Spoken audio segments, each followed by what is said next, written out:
lounging, son. Welcome back to another episode of the Comic Lounge Podcast. My name's Ryan. I got my co-host with me, Dylan. What up? And today we're going to be talking about Wonder Woman by Greg Rucka, Volume 1. That'll be our book of the week that we're talking about. Before we get into it, though, let's... a lot of news this week. Not bad. A lot of good. Maybe... I don't know. I won't call it good, but interesting news. So let's start with the interesting news, which is the HBO, Warner Brothers, their release schedule with their films. As of 1/1, they're releasing like 21 or something titles that's supposed to come out. Oh, wait, hold on. So they're all getting dropped? They're all, well, I don't know if they're all getting dropped, but starting 1/1, they're going to drop like Dune. Dune is going to be on HBO Max. I've never read the book, but there's a hype around it, and I'm kind of excited to see it. So that's dope. Apparently, there's a new Mortal Kombat movie that's coming out. Like, I didn't know. Yeah, I didn't realize it had already been filmed. I knew that it was in the works, but that was kind of shocking for sure. Just as long as if it's centralized over Sub-Zero and Scorpion, that's all I care about. Nobody cares about Liu Kang. Well, I don't care about Liu Kang. I would like a Mortal Kombat movie based around Johnny Cage because Johnny Cage is absolutely fucking hilarious. Bro. That's what I want. I want a Johnny Cage movie. Yeah, I want a Johnny Cage movie too. But I mean, like Sub-Zero could almost get his own movie. You know what I mean? Same thing with Scorpion. That's why those two need that. If it centralizes over those two, I think it'll be a way better movie. Or they spin out and do another one. You know what I mean? Too. Either way, like the Mortal Kombat franchise is so large and expansive that freaking you can literally base it around any set group of characters. I mean, to be honest with you, all I really care about is I want to see some fatalities. That's but I want this like shit. You better fucking brutal as fuck. Yeah, you better like let me see some dope ass shit. You know? Yeah. But yeah, like 21 movies. Wonder Woman, 1984 is dropping on Christmas Day. Yes. Like this is game changing. Like, I know, as far as the streaming services.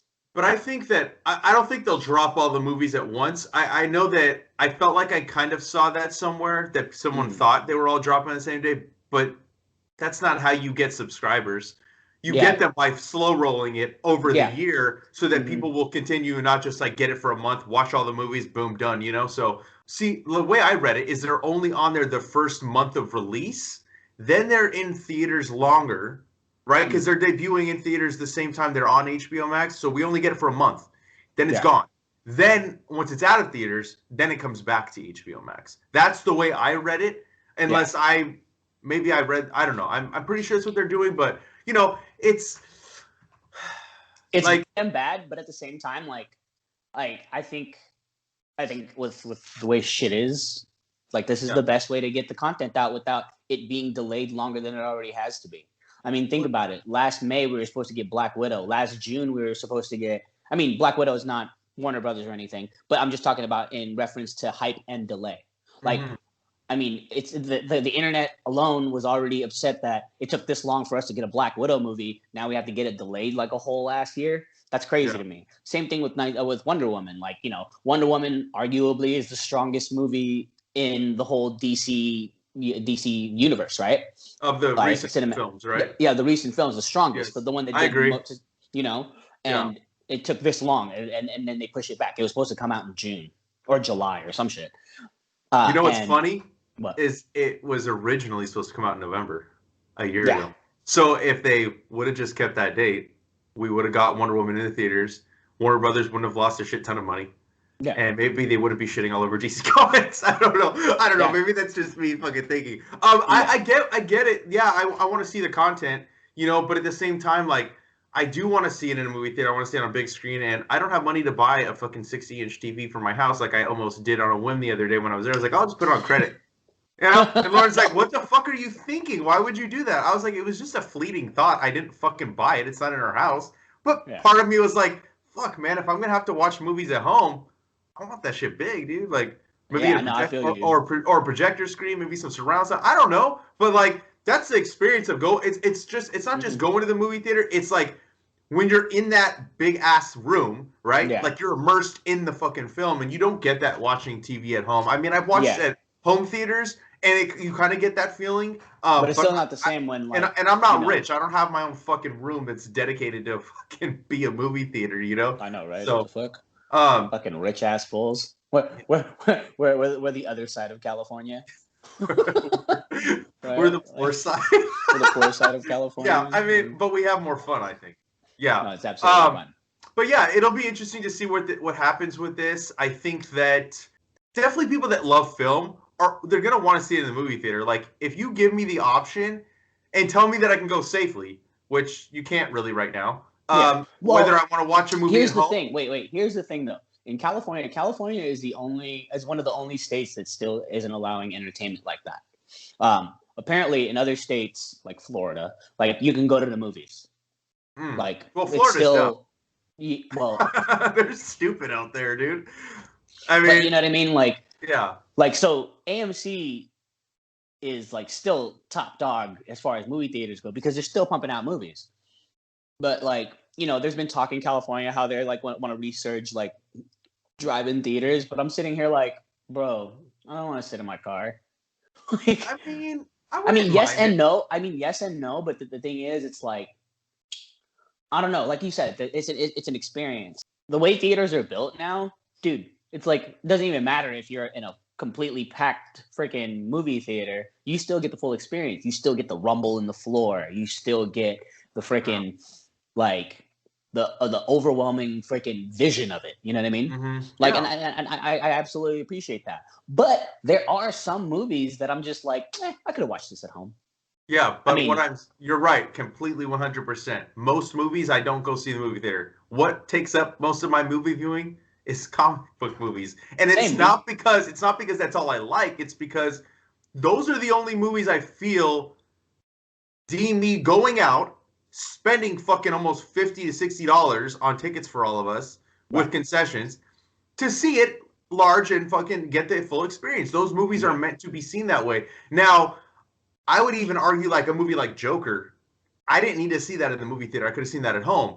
I mean, I wanted to see it. I didn't want to wait, because people were fucking spoiling the shit out of it. But then or on the flip side, like any Christopher Nolan movie needs to be seen in a theater. Tenet, I refuse to see Tenet until I see it on big screen.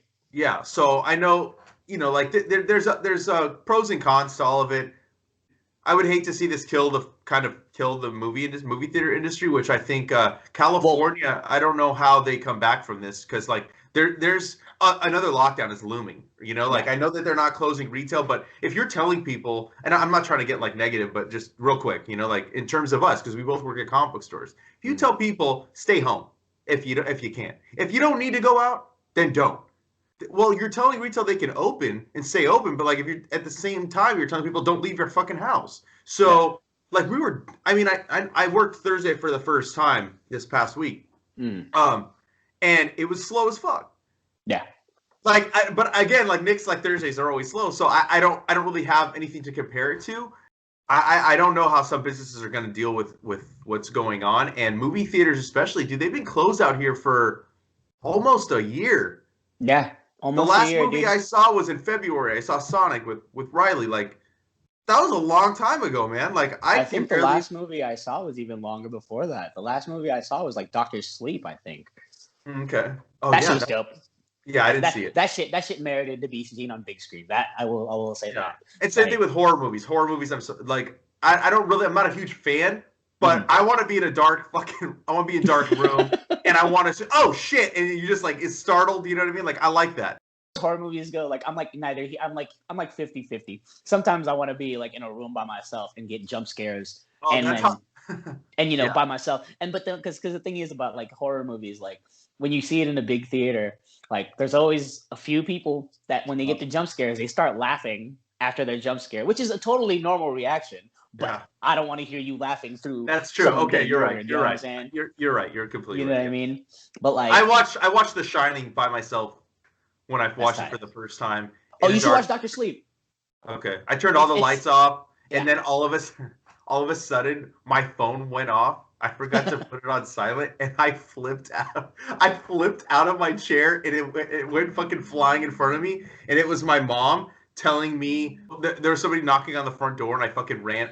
My room was downstairs, right? So I ran up and I fucking grabbed like a fire poker from the fireplace. I fucking ran out. Nobody was there. And like I was fucking tripped out the rest of the night. I finished the movie, but the entire time I I was sitting there watching The Shining with this fucking fire poker like in my hand, like just waiting for something to fucking happen. Like it was fucking it was crazy. Because I saw it. I think I was like 17 or 18, so I was older. You know what I mean? I wasn't a kid, but still, like that movie. Horror movies are horror movies. I don't care. Yeah, like they're gonna scare you. Kind of in line with what we're talking about with the movies. Another cool thing fucking dropped. Oscar Isaac is gonna be fucking Solid Snake, dude. Snake. Yes. I wonder who they're gonna get to play Ocelot. I don't know why I care that much, but I want to know who the fuck Ocelot's gonna be. There's fan casting happening on the internet right now. Is there? They want Pedro Pascal to play Ocelot. But no, I'm sorry, not Ocelot. Liquid. They want him to play Liquid. Oh. Okay. Yes. I think that would be dope. Like, yes. Yeah, I mean, I'm all for it, dude. Like, I really hope Hideo Kojima is heavily involved, which from what I had read, like when the movie was in talks, he was involved. I don't think you make that movie without him. No, as a huge part of it. Hideo Kojima, like everything he does is cinematic. Like I was telling you, he's a fucking director. Metal Gear Solid is essentially an interactive movie. It's more than just a video game. You know what I mean? Like the stories are so in depth. Albeit a little confusing at times because there's just so much information, so much backstory, and so much tied into actual history that like it gets a little crazy. You know what I mean? Like I would love it, and I want Anya Taylor-Joy, you know, the girl from Queen's Gambit, the girl who played Ilyana Rasputin in the New Mutants. Okay, I haven't seen Queen's Gambit, but I know. Okay, Ilyana. Yeah. I want her to play Sniper Wolf. Oh, dude, there's just so many great, like, he arguably has, I would say, even one of the best rogues galleries, dude, because the first Metal Gear Solid. In every single game, best rogues gallery. Best. I don't care. Like, every single one of those freaking rogues are freaking monsters, bro. They're crazy. That is my favorite video game franchise. Yeah. Psycho Mantis, bro. Psycho Mantis. Dude, I don't even know, like, who Psycho Mantis, I think, was my favorite villain from the first game. Like, that shit was a fucking trip playing that game. I'm just very stoked that this is actually happening. I have a question. So when you played the first game, you know, when Psycho Mantis was doing his thing, did you turn your PlayStation off when you got the call to turn your PlayStation off? Because I did. I think I did. Because, you know, the little intercom thing pops up. And then the general comes on. He's like, Snake, the only way you can beat him is to turn your console off. And I did it. I think I did. What happened if you turned it off? And then I'll remember. No, you just turned it off, and then you had to start all over because it happened like in the middle of whatever. Okay, then no, I didn't do it. I think I would have remembered that. No, my friend was with me, and he's the one that got me into the Metal Gear Solid games. I think 2 had already come out, and then he brought over number 1, and he's like, and I was about to turn it off. He's like, don't do it. And I was like, why, dude? And he must have told me why at the time. I don't remember the whole conversation, but I don't remember having to start over because I probably would have thrown my controller. I'm one of those. When I get pissed off, I throw my fucking controller across the room. I was playing God of War, the first one, and you're doing those God challenges that's like oh god, where you have to keep defeating people and shit over and over, like it's a horde of enemies, and I fucking almost beat it, and I lost, and I took my controller, I fucking threw it against the wall, and I fucking cracked it. Luckily, I had another controller, but that shit broke. I fucking broke it. Yeah, no, I mean, I miss games that frustrated you like that. Now games just don't frustrate me. The thing that frustrates me is just DLCs. It's like, I keep on paying. I don't even get to play video games, really. I mean, I think the last time I played was I was getting Riley into Kingdom Hearts. I was like showing her the first one because like it's a fantastic game. It's Disney, yeah, it's a great game. I haven't played the third one. Like so when my brother gives me his PS4, I'm playing the third one. I'm going to play Spider-Man. And okay, so here's the thing about Kingdom Hearts. I got far as fuck, and then my sister, she's a gamer too. She erased my data. And then I was like, I'm not doing that shit again. That shit was long because the first Kingdom Hearts game is long as fuck. Yeah. Like, and then she erased it, and I was like, meh. And I just never played a Kingdom Hearts game ever again. You didn't play the second one? I didn't play any of them. Dude, you're missing out. I completed number 1 at 99%. I fucking got the ultimate weapon. I had every fucking thing you could have. I upgraded all the characters the furthest you could. because like I got to the end, and then before going to the final battle, I'm like, I'm gonna complete everything. And then the second one, I got the ultimate weapon too, but I don't know if I got like 90-something%. Yeah. So I fucking like hours, dude, hours. I think I put like in 80 hours on the first one, maybe more. I don't know. It was a long time. But anyways, besides the point. So yeah, Metal Gear Solid. I'm super down for. Oscar Isaac. I think is a great actor. You know what I'm really excited to see as far as Metal Gear goes, though?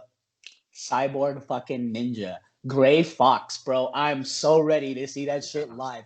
I want to see this fool fucking skitzing out, having fucking mental breakdowns while he's killing fools. That's dope. I'm ready. Dude, oh, I know, dude. There's so, and easily could make this a franchise. Easily. No. Because easily. There's so much story. I think the only one, I didn't play the last one because I think it came out for PS4, and obviously I don't have a PS4, so I didn't play it, but I have the physical copy, so when Ari gives you his, I'll send it to you. All right, cool. Yeah, I gotta play it. Like I made sure not to look at anything about the game. And it's crazy. It's super open world, and you get to basically build your own base. So there's gonna be lots of hours where you're like literally driving around your base, just trying to make sure everything's on the up and up. But as far as the story goes, especially in the beginning, I don't know what the fuck was going on. It's crazy because you start off in a hospital, like you're like recovering from wounds. So you're like starting off in a hospital, then an attack happens, and then you're like crawling because like you fucking can't walk. You're crawling through most of it, and then all of a sudden this fucking full, completely on fire comes, like completely, like Human Torch status on fire, and he's just like he's like Tyrant, like you remember like Tyrant from the Resident Evil series, but on fire. Okay. Yeah, I don't remember the Resident Evil series that much. It's been a long fucking time since I played those. Basically a giant man on fire. Okay. That's what it is. Dude, but I can't wait to play. Yeah, but then it goes crazy, and then there's like a half naked chick that there's a sniper who's mute, and then it's crazy. It's crazy. Oh man, I can't wait.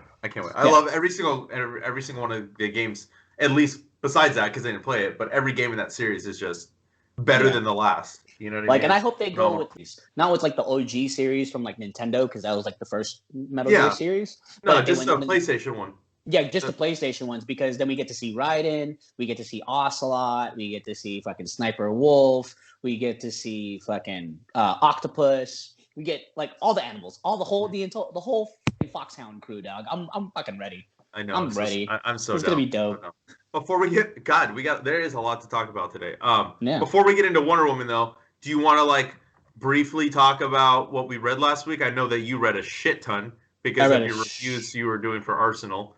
I read a bit. Let's talk about King of Black. I think let's just if we talk about any book, we should just talk about that because I don't think there was any Daredevil. Let's talk about Daredevil. Right? No, I didn't do an episode. You didn't do an episode. I'm just very frustrated about what happened with Daredevil. Yeah, let's talk about it real quick. Yeah. I loved it. It came out of left field. I didn't know that I needed that. I didn't know that I needed Elektra Daredevil. Yeah. But I did. And one of the things I loved most about it is like I don't know if you noticed it, but you notice her size didn't have points on it. So they were non-lethal size. What the fuck? I didn't notice that. Yeah, okay. So she can throw it and it bounced without like ruining the tip. So she was literally Daredevil Elektra. Oh, okay. All right. Yeah. I mean, I love the issue because I've loved this run. Yeah, same. I mean, we talked about it when you first started reading it. I was like very stoked for you to catch up so we could talk about it every time the issue came out. But I really hate the fact that Specs got their fucking hands on this, because Zdarsky, it's not like he tried to feed the speculators, not like, Donny Cates does with his fucking tweets and his announcements. Oh, new appearance, you know what I mean? Like, he always does that shit. But Wait. Speaking of Cates, you didn't read the advance of Crossover yet, did you? No, did you? Yeah. Okay, yeah, we'll talk about it next week. There's a Todd McFarlane homage. It's a. Should I just ruin it? I mean, it doesn't ruin anything. Should I just tell you? Can I just tell you? Yeah, go ahead. All right. Remember when Spawn was walking through like the prison and then all the hands with were service? Out? With service. Yeah. It's the homage is that? Yeah. That homage was there, and the funny thing about it was Spawn's hand was sticking out.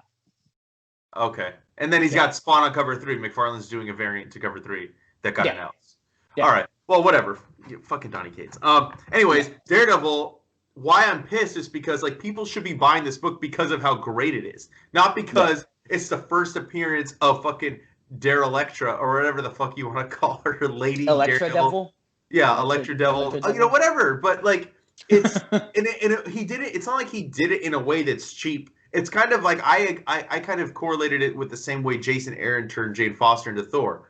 Yeah. You know what I mean? But I don't think the intention is to have Daredevil or Elektra as Daredevil moving forward for very long. And I fucking hope that Marvel does not see the sales of that issue and try to like kind of force him to make it last longer. Like, I just want to see his story, man. Just let his story breathe. Let his story do what it was going to do. And I hope editorial doesn't try to like change shit up.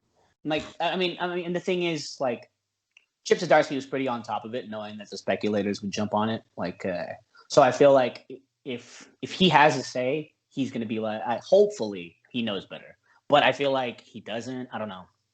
I don't know. We'll see. At the end of the day, it's the bottom line, right? Yeah. I mean, it was a dope issue. You know what I mean? It was. And don't get it twisted. The comic was great.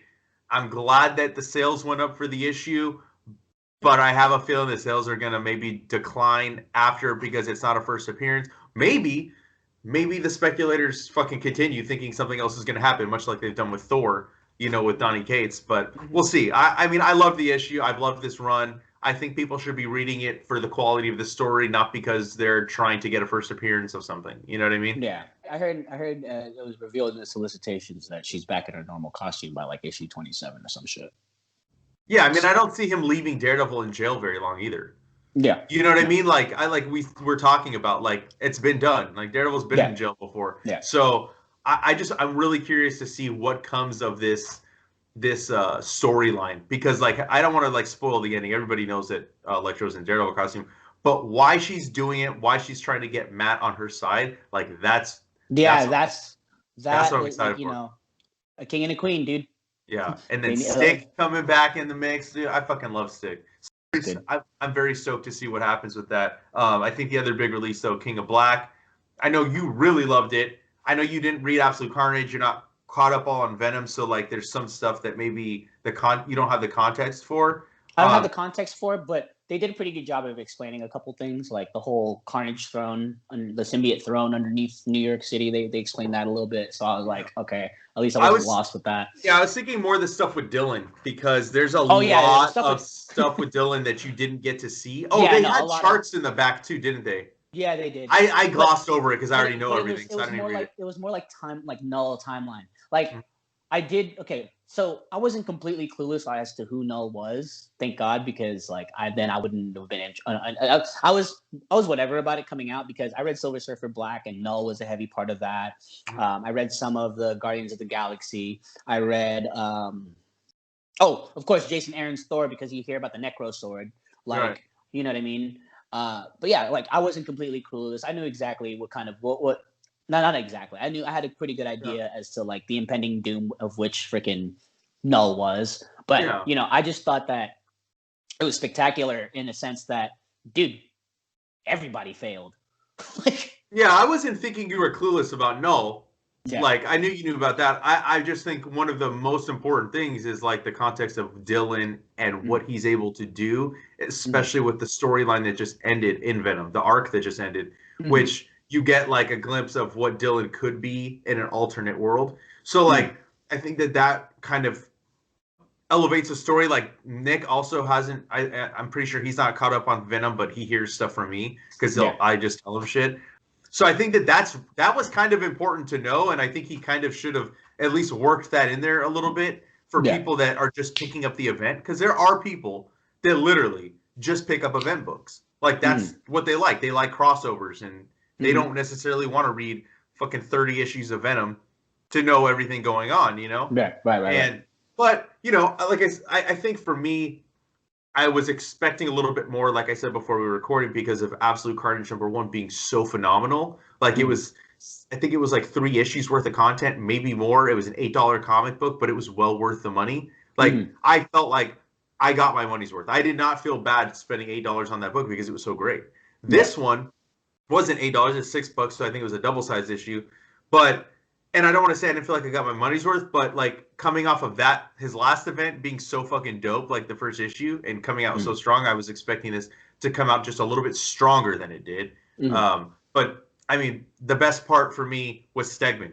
Stegman's art is. I remember reading old Stegman when he was writing this. He drew a Scarlet Spider arc when Scarlet Spider came back like maybe it was like 10 years ago. It was a long time ago.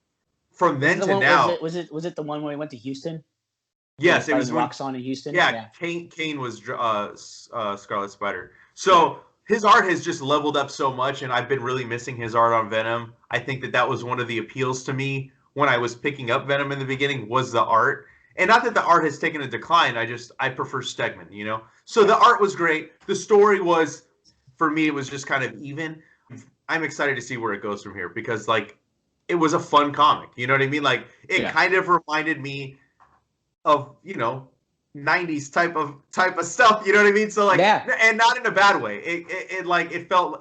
It just felt like it was just meant to be fun. It wasn't meant to be like some like really deep, fucking meaningful type of story. It's meant to be a fun event crossover book, and you know, if that's what he's going for, then he hit the mark for sure. And I really like the splash pages. A lot of the splash pages were just absolutely insane. Like, you know, the Sentry. Oh, God. That shit was crazy, dude. That shit was I was like, I don't know what I was expecting in that scene, but I really wasn't expecting that because, like, I remember what Sentry he did, you know, to a symbiote. I won't say it because I don't want to ruin it. I heard about this. Don't worry. So I remember that page, and I was like, what the fuck when that happened? So then seeing Sentry get treated the same way, I was like, and Noel just saying like, I am darkness. I was like, oh shit, like this is gonna be crazy. Like I wonder if this is gonna be the end of Noel, or if this, you know, because like people like speculate, oh, Noel could be the next like major villain in the MCU, which I don't see happening because Sony owns all the Spider-Man related stuff, so it can't really happen. I don't see them like letting a Sony controlled character be the main villain in the MCU. And I would rather because at any given time Sony can pull out.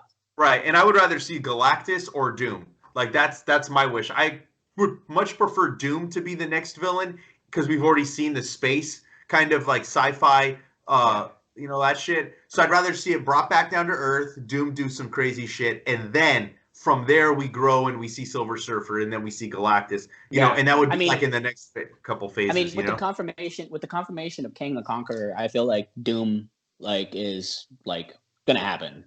You know what I mean? Yeah. You know, because Kang and Doom definitely have a very intricate history.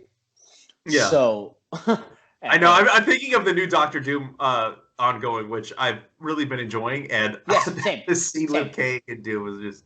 Yeah, I think it's great. All the scenes with Kang and Doom are fantastic because it's like you never know which Kang is coming.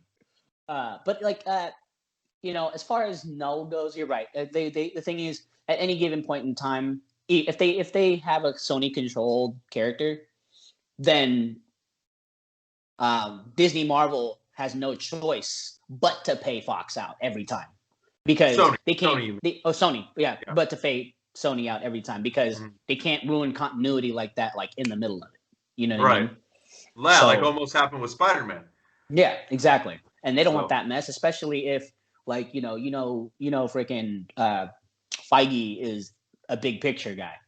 You know, he's a very big picture guy. So I feel like Doom would be the obvious choice. You know, I would love to see Doom. I would love to see some more. It all depends on how they integrate the properties that's finally come home. You know, Fantastic Four, X-Men. It all depends on how they integrate that because. You know, I just can't wait. I can't wait to finally see some more glimpses, like when we get the series, because from there, I feel like we can get a pretty good idea of where things are going, especially with WandaVision, especially with Falcon and Winter Soldier. You know, I have a friend that's seen the first 2 episodes of Falcon Winter Soldier, and he said you're gonna be blown away. I'm fucking ready. He didn't spoil it for me, but he has friends. He has a friend that works at Marvel Studios. I don't want to say the friend's name. He's a customer because I don't want to get him in trouble. Yeah. But when he told me that, I was like, holy shit. Like, I trust his opinion a lot. Yeah. So I'm very excited to see what comes of all the MCU shows on Disney Plus. So you see the stills of Hawkeye? I did not. The stills of Hawkeye and everyone, like it looks good. And okay, I'm gonna check it out. They got a Native American woman to play Echo. That's gonna be in Hawkeye, which is fucking awesome. Like, representation important. Oh yeah. And dude. I feel like I don't know. I'm just super excited for all this stuff. It's gonna be good, dude. Yeah, so I'm very excited for all those shows. I'm gonna check out the Hawkeye for sure. Probably when we get off, because I don't want to like be staring at my phone while we're talking. But let's jump into Wonder Woman, dude. Before we get any further into this episode, because I feel like we talked about a lot. So let me read off the credits real quick. Obviously, it's Wonder Woman by Greg Rucka. So Greg Rucka is the writer. We got Drew Johnson, J.G. Jones, Shane Davis, Steven Sadowski, pencilers, Ray Snyder, Wade Von Grawbadger, Andrew Curry is the inkers, Richard Horry, Tanya Horry, Dave Stewart, Trish Mulvihill, colorist, the great Todd Klein on letters. Todd Klein, the GOAT, bro. I mean, he really, what else? I think almost, pretty much every podcast, when I say letter, it's Todd Klein. It's Todd Klein, dude. Like, Todd Klein, everything. Yeah. I mean, he lettered Fables, so pretty much every 2 episodes we're talking about Todd Klein. I feel like the people we mentioned the most here that isn't Donnie Cates or Chip Zdarsky is Todd Klein and Clayton Cowles. Yes. Yes. I agree. So, I know I told you that I really loved this run, and I realized as I read this, I didn't read these issues. I jumped into his run later. I had the issues prior to his run, and I guess it was at a time where I wasn't really like subbed to Wonder Woman, so like I would just pick it up randomly. Mm-hmm. But so this is dope. It's a completely new experience. So I, like you, am reading it for the first time. I fucking loved it. And I mean, I knew I was gonna. I love Greg Rucka. He's one of my favorite writers of all time. I think he writes the best female characters in comic books. He writes women extremely well. Well. Yeah. Like Forever and Lazarus, fantastic. Renee Montoya. Montoya was. You know what I mean? And, so, I didn't read a lot of DC growing up, and Wonder Woman was definitely not one of the titles I read. You know what I mean? And my only impressions of Wonder Woman are all, aside from Gal Gadot, was all the Justice League animated stuff. And in the Justice League animated stuff, like, I love Wonder Woman, but she was a very cold character. You know what I mean? She was very stern in her ways and just how she was portrayed. I mean, this was very refreshing in a sense that we get to see her home life, even though she's like the ambassador of like the mascara and living in like Washington or New York City or some shit. But like it showed a different perspective of people loving her and her as literally an ambassador. So she is a proprietor of peace and understanding and the trade of culture, which ambassadors are supposed to do. And this is definitely like a new light, and I like totally appreciate it. It was great. And then I just love how it also takes what the impact a person like her would have in a political climate. Yeah. It wasn't just like her superhero stuff, because a lot of the superhero stuff was not in this. A lot of it was mostly political reaction and, freaking religious zealots trying to push an impression on her, which absolutely wasn't true. But I liked how it was portrayed in a way that this is how America would treat a person like Wonder Woman. There would be 2 sides to it. You know what I mean? And I love that. That's fantastic. Yeah, I mean, and I love the way it opened up, because I never read the Wonder Woman Hecatia special. Yeah. It was like a Prestige, I think, one shot that came out, and I really loved the interactions with her and Batman. Because that girl comes to her for protection and basically invokes, that old ritual, and so she has to protect her. And Batman wants her because she killed someone, and she's like, "You're not getting her." You know what I mean? And I did really enjoy this one. I think it's a great way to lead in. I don't really think that when it came out. I don't think it led directly into his run. I could be wrong, but I feel like there's a little bit of a gap in between. Because his characterization of Wonder Woman there, as opposed to what we get once we get into like the actual run, is a little bit different. And while I do like how she stands up to Batman and that fucking image of her fucking with her goddamn fucking boot on his fucking skull. That's like one of the most famous Wonder Woman Batman pictures ever. Yeah, so I loved that. I loved that in that issue, but like it was really when I got into the run where I really liked it. So I did want to give a little shout out. The art was great. J.G. Jones, fantastic artist, great cover artist. That we know the covers. Yeah, he did all the 52 covers for that book 52. So I mean, he's amazing artist. But it was the run of when Drew Johnson like becomes an artist, a regular artist, that I really loved, and I like the fact that she wrote a book, right? And I like how they're telling, like, they were trying to put her on the cover in this like sexy way, and like, no, that's not what's gonna happen. It's gonna be a fucking lasso. It's gonna be like nice and like fucking. It's gonna be the lasso of truth, because truth. And the fucking shit that she does in that book and how the world reacts, because like she's giving her beliefs, and her beliefs are very different than American culture. You know what I mean? Like very different. She comes from like, first of all, she comes from ancient Amazons, right? A society of women. Right. And her views on society and what are important to her, and like they call her pagan, they call her all sorts of fucking names, and there's riots and stuff. But like I love the gracefulness that she carries herself with throughout all. You can feel her standing up straight. I don't know how to like really convey that. I mean, obviously, like it's not hard to draw. Grace and poise, dude. But you can see grace and poise. She's a princess. And it comes across like every time you see her, man. And I just love like Greg Rucka working through her and speaking through her on stuff that's happening in society. You know what I mean? Like this book, a lot of the themes that it's talking about are still prevalent. You know what I mean? Like it's not anything like super crazy, like talking about racism or stuff, but just like human nature. You know what I mean? Just basic human nature and the way people are in society, and like with greed and like with, power and stuff, and all that kind of shit that people fucking, like just prejudice stuff too in there. And I love his Wonder Woman, dude. I think it's the best Wonder Woman. And that's no slight against George Perez. I know that his run is heralded as one of the best, but I love Greg Rucka's take on her. And I know that as the run goes forward, the issues that I did read, which led into like Infinite Crisis, when she fucking kills Maxwell Lord and all that shit, and like you kind of see the inklings of like stuff's happening with like the outside world in Themyscira, because like people want to go there, but it's only men that want to go there. Only male scholars are trying to fucking learn from them, which bunch of pervs. Exactly. And and I really like the supporting cast he's built out. You know what I mean? I think the supporting cast is really strong. We get that entry point. Her staff is fantastic. We get the entry point. I forgot his name. The guy that comes to work for Jonah. Right, Jonah. Okay. And like he's in awe of her, right? And I love that last page. I forgot which issue it was, but like where she like has to meet her on the roof and she flies. Like it's kind of like almost like it's an initiation type thing to work with her, and like and how they talk about how he still gives her like these like goo eyes kind of, but like that'll pass.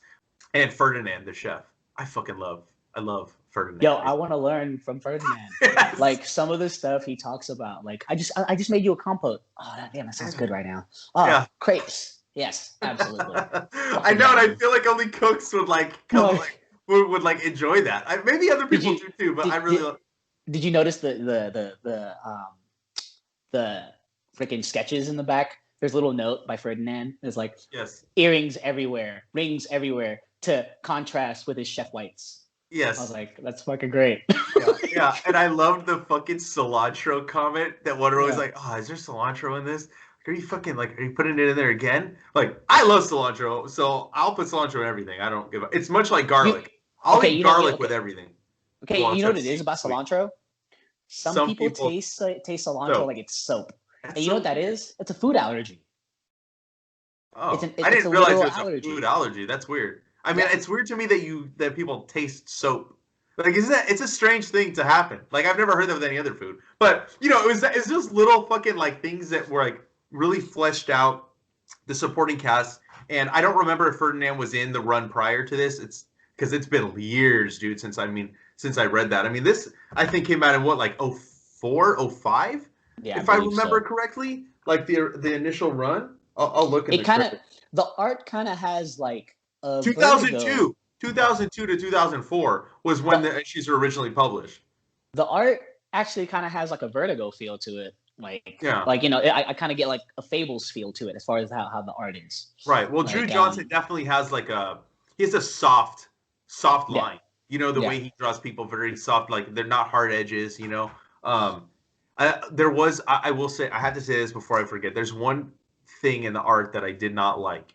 And there was one instance, and I don't know, I only noticed it once, it could have happened multiple times. The coloring of Wonder Woman, where there was like 3 pages prior, she was colored just a little bit lighter, and then like noticeably darker, right, within the same issue. Now I don't know if that was 2 different colors, not sure, but like I don't think she should be like pale white. She's of, you know, she's Greek descent. She should be, you know, have a little bit like olive skin tone, right? So like I don't want her to be white, but I don't like that it like drastically changed. I think it was more in the middle of the. So it just kind of took. I was like, "What? Am I looking at Wonder Woman?" Like for a second, like I really thought, like, "Is this a different character?" And I had to like realize, no, it is her. It's her for sure. And you know, there's another moment too, and I'll let you talk because I know I'm fucking babbling. No, you're good, dude. The interaction between her and Flash when there's a fire in the woods, and she's like, "You have to let it burn."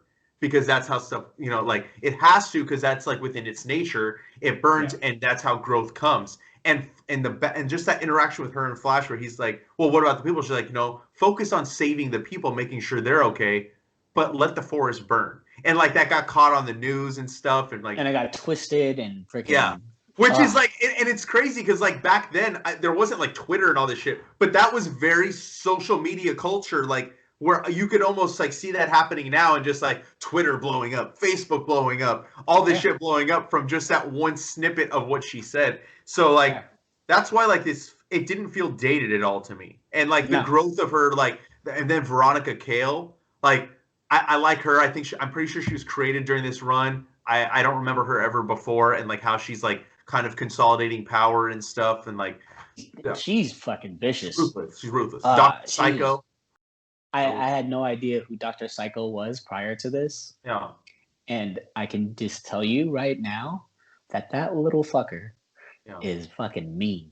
I know. Is weird. And like I just even by his dialogue alone, I get really uncomfortable. But that's a good thing. It's a good thing. It's a good thing, but it's just like, dude, you're fucking weird, and you can freaking control people's minds like that. That's crazy. Yeah. That's the makings. Shit he does, dude. Yeah, that's the makings of a really good villain. You know what I mean? I'm also okay. So at the end of this volume, like what I liked about it too, like there's a lot of, even though it goes into the political stuff and goes into the real world, there's still Greek tragedy shit happening in the background, which I fucking love. Oh, you know, and then there's this conversation with Ares and her where it's talking about, I'm no longer the god of war, I'm the god of conflict, because you know, and he explains it in such an eloquent way. I'm like, damn, like he's fucking right. And then, you know, they keep on going back and forth. You can't have peace without conflict. You can't have conflict without peace. Like it's a cycle. So he goes on to say that Aphrodite and himself are the most powerful gods in Olympus now. And I'm just sitting here like, damn, if you think about it, it's right, because conflict is constant, peace and love is constant, but like people don't freaking praise Zeus, people don't praise Hera, like it's crazy. And and it's not that they praise Aphrodite or Ares. It's much like you brought up Fables, and how like the belief in those characters gives them power, with the belief in love and the constant conflict of the world feeds him. So it's not even so much that they're believing in them. It's just like those feelings they and know emotions they exist. Feed them. Right. The feelings and emotions, the fact that those things exist, feed him alone. And it's crazy because it's like you don't really, you know, I mean, if it wasn't for like, you know, Fables really touches on that a lot. But as far as like the gods in, you know, the whole freaking pantheon of gods in comics, they don't really touch on that subject like that. They just kind of exist. You know what I mean? Like they're just there. they're just there, and then some kind of they touched on it in Injustice, where the gods of Olympus, they exist, but they can never interfere with anything going on Earth, right? And like the fact that they literally have like they are literally such a heavy part of this story, especially with the freaking fucking wild shit that freaking Ares is doing in the background. Like, man, that fucking I know, dude. I've always really liked from. I think it was a run that Phil Jimenez wrote in early 2000. I think he wrote and drew it, right? And that was when I started to like Ares more. But Rucka's take on Ares, he's suave and he's manipulative, and he's just like, I love his version of it. I think Ares is one of the best villains in DC. I think he's just not utilized properly sometimes. But I love how he's like, even like he'll be reading the book and shit that Diana wrote, and he's doing it to manipulate Zeus, and that's his whole point. Is like he keeps getting caught, like, oh man, oh sorry, I didn't see you there. You know what I mean? And then into this book. Yeah, he's like, oh, but maybe it's just my ego because she's mentioning me so much, and then he's like, you know who she really mentions a lot? Hera, your wife. You know, and then like you see the spark of jealousy. Right, and Zeus and Hera are like battling throughout, you know. Then when Zeus walks up to Ares and he's looking in the pool of water and he's like looking down on Earth, and Zeus walks up and he's like, oh, what are you looking at? He's like, oh, nothing. And then he looks and he sees Artemis, and then he manipulates Zeus into fucking like starting to like lust after Artemis, because everybody knows that if you know about Zeus and Greek gods, you know that Zeus is a fucking womanizer. He'll take the form of whatever, really, not just a human, but animals too. You know what I mean? And stuff. And so like I don't remember where it goes forward, but I really like, I want to pick up the next volume now. I don't really feel like, because especially with the whole Medusa thing. I want to Yes. I want to see where that goes, dude. I'm so ready. Yeah, it's really dope, and I love that we don't see too much crossover with like the DC heroes. We see Clark or Superman briefly. We see Batman make a return, and I loved. We're talking about Ferdinand. We're talking about Ferdinand when Batman, he's like, do you want breakfast? And he's just like hiding in the shit. He's hiding in he's like, doesn't Batman want crepes? Yeah. Batman doesn't want crepes. No, Batman doesn't want. He doesn't eat crepes, dude. He doesn't eat crepes, bro. Yeah. Batman's a waffle guy. Okay. Yeah. Don't fucking get it fucking twisted. Yeah. You don't eat fucking crepes. Belgian waffles, Batman. Belgian waffles, bro. Yes. Belgian waffles, strawberries, and just a little bit of cream. Okay. Yeah. Read a fucking Batman book. We're talking about Batman's breakfast choices. Yeah, but you were gonna say something about the detective. How like he was total CSI in this, which I love. That's like one of my favorite parts about Batman, when he gets like super freaking crime scene investigation, and like it just shows you the mind of Batman. But it's more open. It's more open to perception when you actually see him like investigating murders and stuff like that, as opposed to like, oh, Batman knows better. Like, you know, just like rightfully assuming that he knows shit that you don't. You know what I mean? Right. Yeah. And also that little conniving part, like in the Hikatia, where he starts performing the ritual of Hikatia to Wonder Woman. Yeah. You little conniving shit. I know. Such a little prick, dude. He's such a prick, dude. I like Rucka's Batman too, because like he wrote Batman. He wrote a Batman title. I think he was writing Detective, or he was writing the Batman ongoing years before. So I always liked his take on him, and I love the dynamic. I've always really liked, especially because of the Justice League cartoon, right? The dynamic between Bruce and Diana. Because of that cartoon, me and Paulo, we actually were like, we're very strong. Our feelings are very strong over it's Bruce and Diana forever. Like Bruce and Diana, Bruce and Diana just need to be together. But then there was a scene in Justice League where they're doing like a stakeout, and then never worked. And it's like, you, Greek goddess from a land of Amazons, me, freaking a boy billionaire who dresses up like a bat with freaking parent issues, would never work. I remember that. I mean, I have it on DVD now. I kind of want to go watch that fucking crap.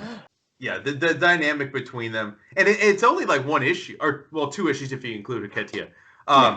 But just like the dynamic between them, like Rucka like handles it so well, and like when he tells Diana to meet him, I said 12 minutes, not 12 minutes. Yeah. It's such like a perfect line, dude. It's like I could literally hear his voice I could hear their voices in my head. And it's usually like the most cartoon Batman voice. shit ever. Oh yeah. I told you fucking 12, not 15. The fuck are you 12? The fuck? Yeah. Would you have crepes? Oh my god, yeah, but this fucking book, dude. I mean, it was fast. I read it really fucking quick. I wasn't expecting to like knock it out as fast as I did. I tried to start it earlier in the week so that I would have enough time to finish it, but I just ended up, breezing through it, dude. I started it Thursday night and I finished it like Friday afternoon. Mm-hmm. It's good. Okay, so I like honestly one of the first Wonder Woman series I started picking up was the Mariko Tamaki, right? Mm-hmm. Which is good. Don't get me wrong, it's all right. You know what I mean? I don't know where they're going with it. I stopped picking it up like maybe 2 issues ago, but like because I got bored with it. It was just getting boring. But this in comparison to that, night and day, dude. Mm-hmm. Night and day. Like there's certain things that they both touch on where it kind of touches on the home life, her home life, like away from the Justice League, which is all well and good. Like it's definitely a different perspective because I think she's still ambassador or still a representative at Themyscira in the current run, but she's not. But she's living in her own apartment as opposed to living in an apartment with a staff and under freaking jurisdiction of Themyscira, and it's like literally, what I mean? It's completely different. But like, I really hope that Mariko Tamaki, who's a fucking phenomenal writer, absolutely, I really hope that this blossoms into something crazy, which I'm really looking forward to. But I'm probably just gonna end up trade weighting that too.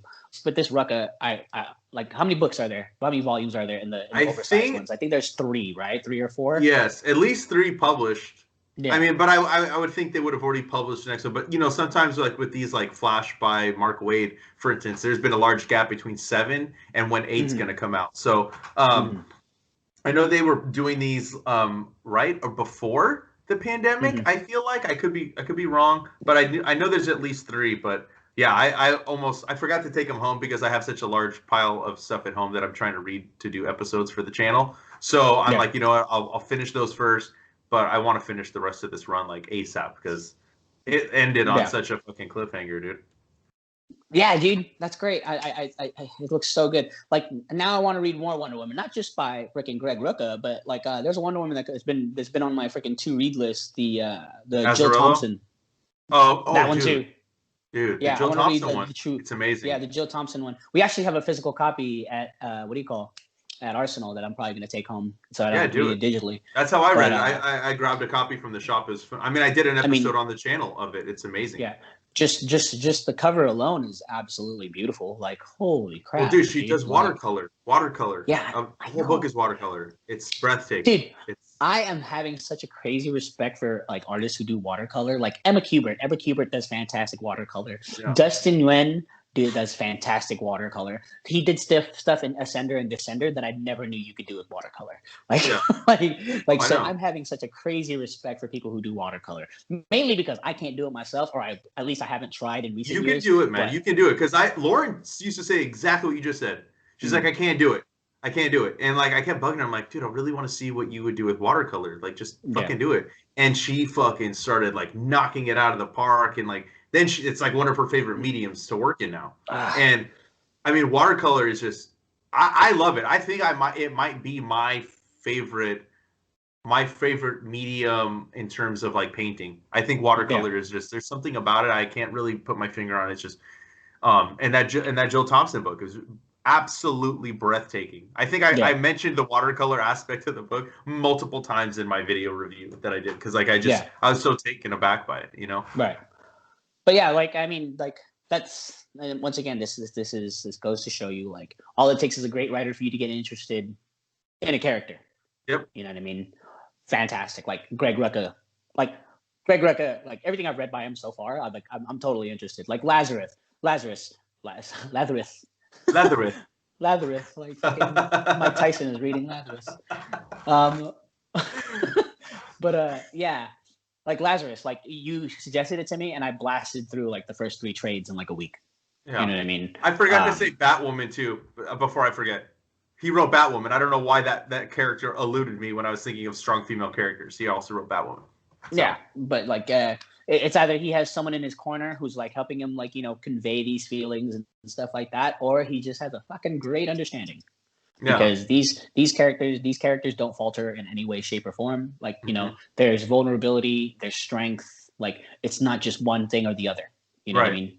It's fantastic. And I think I hope, is he writing anything currently? No, right? He's still just doing Lazarus. He wrapped up the second volume of Old Guard. It would have came out. He did Old Guard too? Yeah. What the fuck? Oh, dude, he's done so much, bro. I'm telling you. Shit. Black Magic is also a female-led book. I haven't read the second volume yet, but I mean, he's, like I said, he is one of my favorite writers. I will, if he comes out. Oh, Lois Lane, dude. I don't even know how. Yeah. Again, another Lois Lane. That Lois Lane book was my favorite Superman book while it was coming out. It's my favorite Superman book of the last, like, probably 7-8 years, dude. Like, more so than a Superman book. Like, that's just telling you something. Like, his Lois Lane was phenomenal. I was pissed when I found out that it was only gonna be 12 issues, because I think that it had the potential to be something really special. It was unique. It's like getting to see, like, her perspective. And, like, Superman was not in it. I mean, he'd appear very briefly, but, like, seeing a reporter do her thing, like, you don't get to see that kind of stuff in comics, especially mainstream. So, Greg Rucka, dude. If you haven't read any of these books we're talking about, Lois Lane, Batwoman, Stumptown, Old Guard, Lazarus, Black Magic, Gotham Central. I mean, I can keep going. You know what I mean? Like, everything he's written that I've read, I've loved, and it's some of my favorite stories. And I've yet to read a Greg Rucka thing where I wasn't I wasn't satisfied with what he put out. No. And then Wonder Woman is, like, I think it's one of the pinnacles of his time at DC, hands down. I don't think enough people talk about this run. I don't think enough people really talk about Wonder Woman comic books in general, in my opinion. So I'm glad that we decided to do this, and we're shining a little bit of light on one of the best runs DC Comics has put out in the last 50 years. This has got to be the top 10, hands down, of runs, because, like, we don't see runs long like this anymore either. So, I mean, the fact that he did 3 books, that's over 30 issues. And sometimes we don't even see people last past 6 issues in an arc. Maybe they get one trade. So, definitely go out and check that, guys. Check it out. It's amazing. You will not be disappointed. And I mean, I know people, after you see the Wonder Woman 2, when that comes out, if you're anything like me, I don't know if Dylan, you're the same way, but when I see a movie by a character, it makes me want to start reading.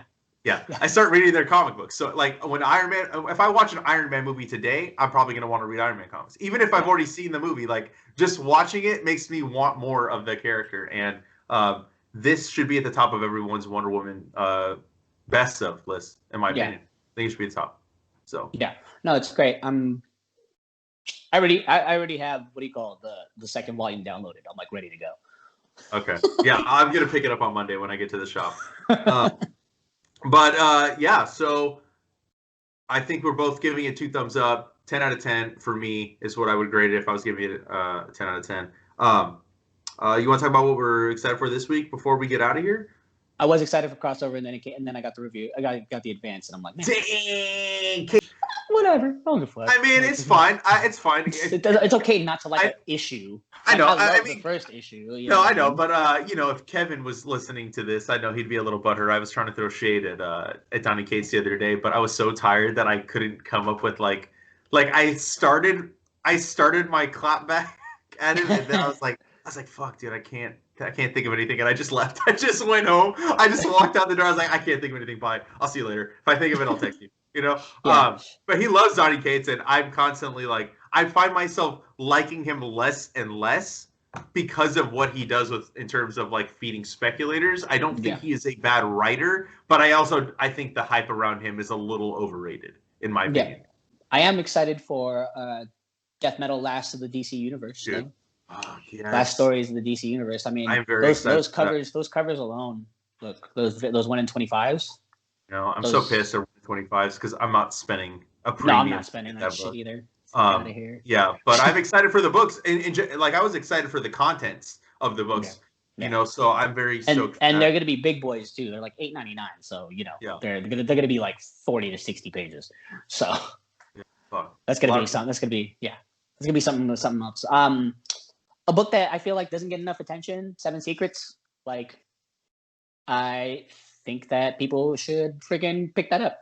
I like it. The art reminds me of Udon. Like, you know, and I just think it's a fun read. It's not like Tom Taylor's best work, don't get me wrong, but I feel like Tom Taylor does well with already established characters because there's history behind it, and he plays with the history extremely well. But I feel like this could be lined up. I mean, you know, Invincible, for instance, didn't pick up until issue 9. We're only on issue 5 with this. So I feel like once everything gets established, like in the first volume or maybe even a second volume, like it'll be something really good. Yeah, I'm waiting. I'm waiting for the trade. You're not the only person that's been telling me to read it. Nick loves the book too. He's been telling me about it. I know Mario's reading the book. He said it's really good. Right now, especially, I'm trying to limit even though I don't have to buy all the books that are coming out, I'm trying to limit what I'm reading weekly. Yeah, you don't want to because I was like when I first started at the shop too, like I would take home so many books that I wasn't sub to. You know what I mean? Like a lot, and I'm like, this is just too much. Like I'd rather get through my read pile at home before I jump into anything else, you know. And I'll just wait for the trade. But yeah, I'm also really stoked for the Lock and Key Sandman.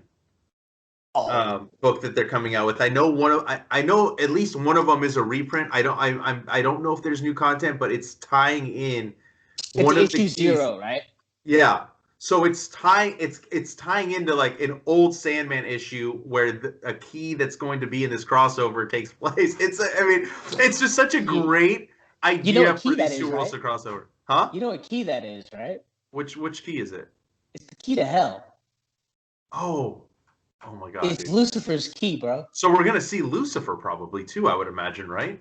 Oh dude, this is gonna be dope. I'm very excited about it. I think it's a brilliant idea. In my reread, I saw it and I was like, yo, that's the same key that they've been fucking teasing online for the past like 8 months. That's the key to hell, bro. Okay, all right. I'm fucking hyped. Yeah, hyped as fuck. It's gonna be dope. I remember when Nick got back from Comics Pro last year. Yeah. Which is almost a year ago when it happened. And he's like, or he was there and he was texting me stuff that was happening. Because I was like, dude, if something dope happens, I need you to text me. I don't want to have to wait for the internet to tell me. And he said, all he did was he said, Sandman, Lock and Key. And I was like, what the fuck, dude? I couldn't even believe that we were getting this. You know what I mean? Because I had just read Lock and Key for the first time. I knocked out all 6 volumes. So I read Lock and Key for the first time on me and my wife's elopement trip on the plane. Oh yeah, that's right. I remember you told me that. Yes. Yeah. I mean, I read the first volume like maybe twice before, and I never like had an opportunity to go on and go forward and read more. But I read it, dude, and it got me so hyped for fucking Lock and Key Sandman.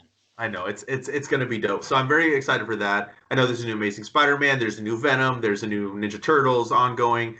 Second printing of Last Ronin comes out for anybody that missed out on the first printing. I'm picking up a second printing copy too, just in case I decide to, sell my first print. I mean, shit, dude. I'm selling stuff that I really don't want to sell, but it's out of necessity. So I at least need another copy of the book. But I mean, that would even surpass numbers too. 37,000 copies on initial orders, so they're doing a 50,000 print run, which is pretty fucking high for a comic book nowadays. So if you guys didn't read that, definitely check the second printing out. New American Vampire by Scott Snyder. I'm sure there's other books coming out that I'm just not reading. I'm not reading any of that endless winter bullshit that DC is doing. I read it. Not the first one. Yeah, trash. I love Barry. Okay, Barry Allen is literally the saving grace that I just want to see what more could Barry do.